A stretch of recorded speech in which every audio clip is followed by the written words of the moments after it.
Hello guys, this is शिक्षा उपाध्याय। आप सभी का हमारे यूट्यूब चैनल बीएड कोर्स पर हार्दिक स्वागत है। तो गाइस, आज के सेशन में हम डिस्कस करने वाले हैं लेसन प्लान के बारे में।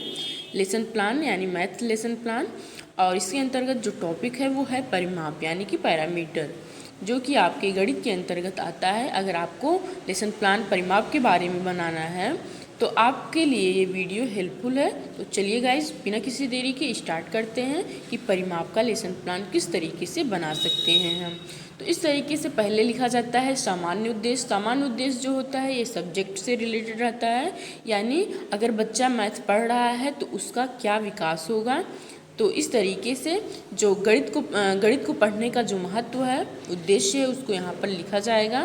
फिर उसके बाद सेकंड है विशिष्ट उद्देश्य यानी स्पेसिफिक ऑब्जेक्टिव्स। इसमें ये चीज़ लिखा जाता है जो कि प्रकरण यानी टॉपिक से संबंधित रहता है। टॉपिक यहाँ क्या है? परिमाप है।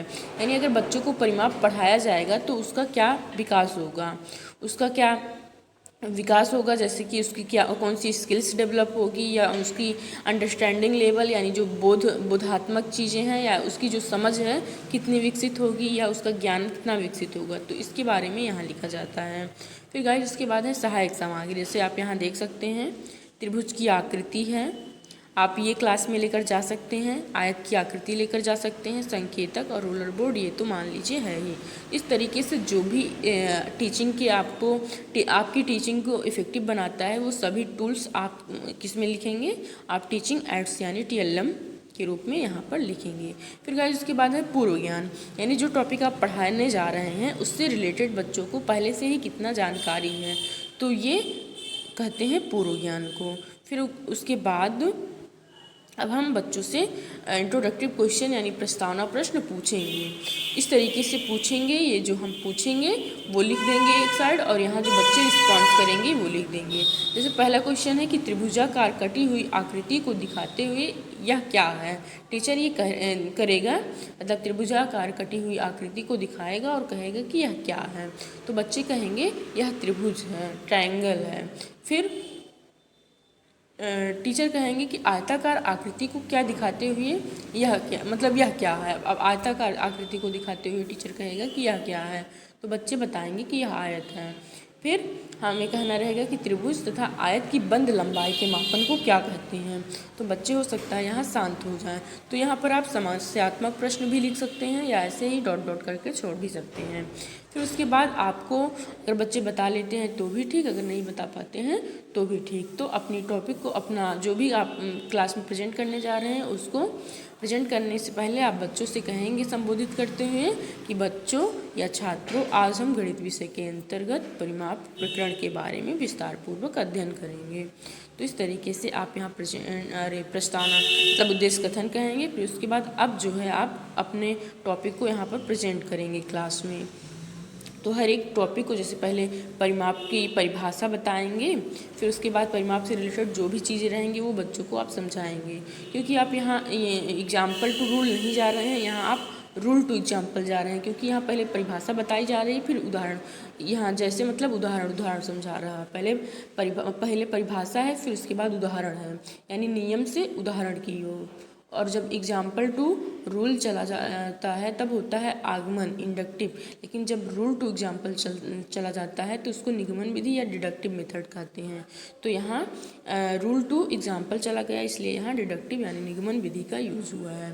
फिर गाइस, उसके बाद अब जो हम टॉपिक बच्चों को समझाए हैं उससे रिलेटेड क्वेश्चन पूछेंगे कि बच्चों को कहाँ तक समझ में आया है। अगर बच्चों को समझ में आया है तो मतलब हमारी जो टीचिंग है वो इफ़ेक्टिव है और सही है, सक्सेस है हम अपनी टीचिंग में। अगर ऐसा नहीं हो रहा है तो इसका मतलब हमारी टीचिंग में कोई ना कोई त्रुटि रह गई है। फिर उसको सुधार कर हम बच्चों को अच्छे से समझाएंगे। फिर बच्चों से हम फिर बोधात्मक प्रश्न पूछेंगे। अगर बच्चों को समझ में आ गया तो आगे की टॉपिक कंटिन्यू करेंगे। तो इस तरीके से अब 2-3 जैसे कि उसमें था परिभाषा, तो इसलिए हम ले लेंगे परिमाप, और फिर उसके बाद आयत का परिमाप, पहले त्रिभुज का परिमाप, फिर आयत का परिमाप, और पूरा एकदम स्पष्टीकरण देंगे कि किस तरीके से निकाला जाता है, और बच्चों को अच्छे से समझाएंगे। फिर उसके बाद अब इससे भी रिलेटेड बोधात्मक प्रश्न पूछेंगे कि बच्चों को जो समझाए समझ में आया कि नहीं, यानी जो चीज़ हम पढ़ा रहे हैं उसका ज्ञान, उसका इनपुट चेक करने के लिए कि बच्चे, अगर हम पढ़ा रहे हैं तो बच्चे कितना फीडबैक दे पा रहे हैं, यानी कितना वो सीख पा रहे हैं और सीखने के अकॉर्डिंग वो फीडबैक देंगे। तो इससे हम बच्चों का नॉलेज चेक कर सकते हैं बोधात्मक प्रश्न पूछकर। फिर गाइस उसके बाद श्यामपट्टकार लिखा जाता है। श्यामपट्टकार आप जैसे कि यहाँ लिख सकते हैं, फिर यहाँ पर लिख देंगे बाएं पृष्ठ पर अंकित है, यानी इसके जस्ट बाएं पेज पर आपको श्यामपट्टकार यानी जो ब्लैक बोर्ड वर्क है चिपकाना रहेगा।